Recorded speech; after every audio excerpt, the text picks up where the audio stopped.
Hello and welcome. Today's video will be about lockpicking.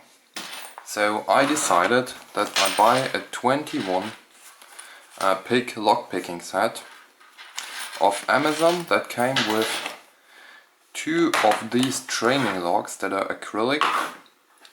And my favorite items are these two tension bars and these three picks. Basically, I don't think that I need anything of this here. I have no idea for what you even use them. I guess that's probably some rakes or so. That's like a diamond. I've really no idea. That's a Y-bar. And the picks are quite good. I haven't bent any of them yet. They have a pretty nice finish and they have a nice handle. So they came very well made. The only thing is the tension bars are crap.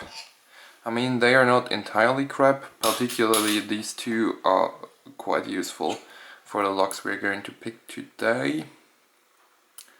But they could have been better. A bit larger and maybe a bit thicker here. But the other two tension bars in here, they are really not useful for anything, so I did not find a use for them. Now the tension here is much too high to get this anywhere in. I really don't like them.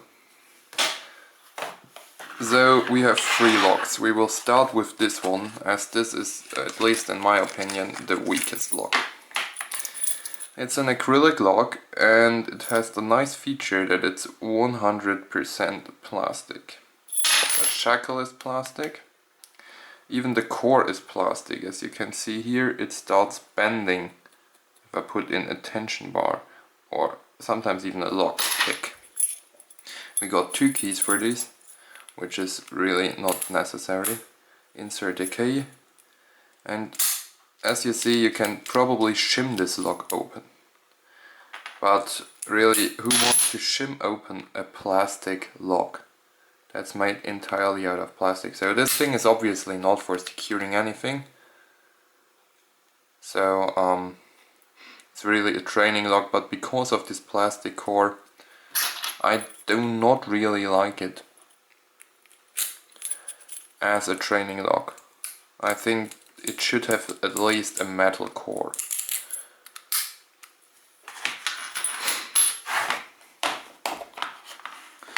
Let's take a look at the second lock. We again got two keys.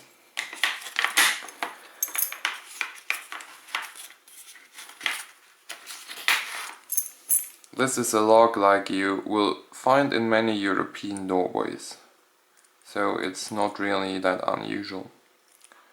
And the nice thing about this one is you have two different cores. As you can see here, the little pins are different. I have no idea which key is which, so I'll try it out. Yeah, that's the right one. And you can open this up from both sides.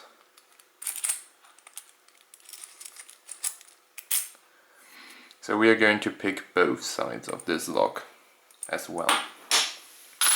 And finally I got this little padlock here. It says Berg Vector Carat. And yeah, this is probably the worst of the worst. You can pick this lock quite easily and you can also shim it. I'm going to show it to you really quick. Let's open this up and you see this little thing here is spring tension, so you can shim this lock open. I mean, it also got quite big tolerances up here, so you could easily get in a metal shim, and also you could cut this with a bolt cutter. This is not a high security lock, it's just the only one I found in 2 minutes around my house.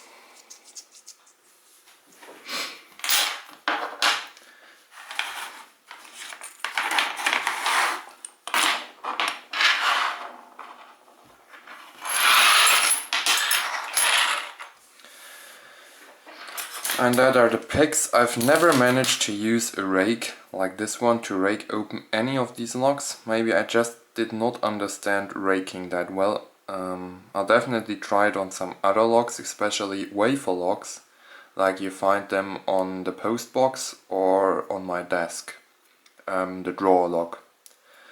I'll try that, but for today I'm only going to use this hook, and I don't know what this is. It looks like a bump. I just call it a bump. So we have a hook and a bump, and we start off with this lock. And I just need to figure out the right tension bar for this one. So you want to apply tension, but the tension bar should not be too wide so that you block the pins. So applying some tension, picking these locks is quite simple. I mean, I've never done it on camera. I've find out the correct direction. Let's just open this up. Yeah, it's this direction.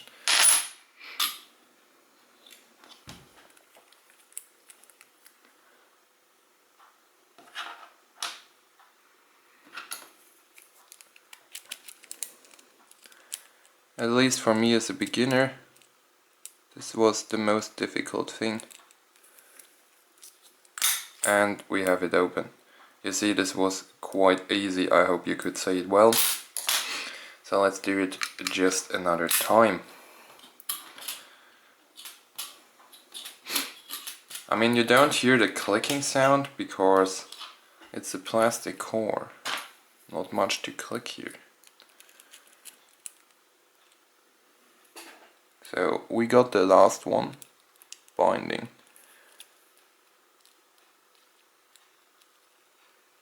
And it's just number 2 that's not binding in. And at this point we open it. So you see, it's really easy on picking this lock. I'll put it back in, and you'll probably never see it again, because this lock is just pretty bad for joining, and I don't like it because it's all plastic. Next to the house lock or door lock, we have two sides. I think this one is the harder, and that's because at the end you have that pin that has to be lifted quite a long distance, and it's difficult to get the pick down there. I hope I'll get it good on camera. So we start off with this one.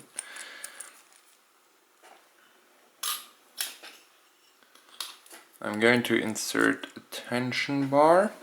This one I take the shorter end, just because, I mean, this is a metal core, this is better. So it's more realistic and nicer to pick, and this allows, gives me more room to maneuver inside. So let's get the last one, and the first one is still binding, and we have it open. And direct it. We just need to insert this way so that we can pull it back in the starting position. So now for the other side, of course this is the same keyway, which means I'm going to use the same tension bar. But the key difficulty here is to reach the very last pin of this lock.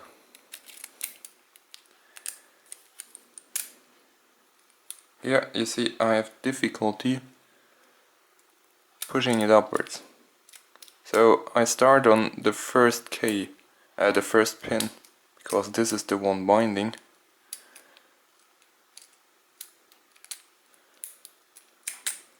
And then I have to make my way all up to the end until I get to the last one. You see, it worked. And we opened this one as well. This one is a bit trickier, this one is easy, and this one is super easy.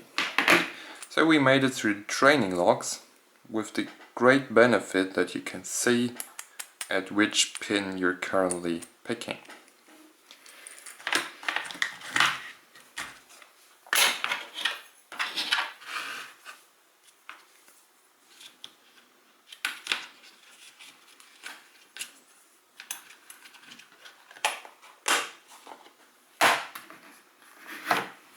Finally, let's go to the padlock. This has a much smaller keyway. I mean, it's also quite small lock. Usually I would not even bother picking this one, because it's just too small for me to work. I mean, I have big fingers and I don't like small things. So I would probably just insert a wrench or something like this into this lock and just break it or shim it, because this is really a low security lock.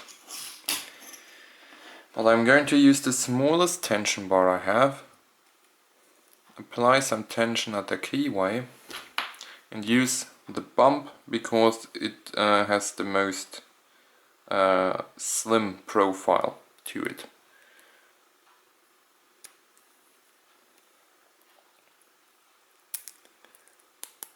The first pin got a click out of it. Really, the most difficult thing here is being able to stick your pick into the keyway, because it's basically too small. But you see, now I got it open. And it was also just a matter of seconds. So I hope you enjoyed my first episode of lockpicking. If I find a more interesting lock, I'll definitely try it in the future. It's nice as a hobby, because I mean it's just interesting to work with these little mechanical things here. So I hope you enjoyed it, and see you next time.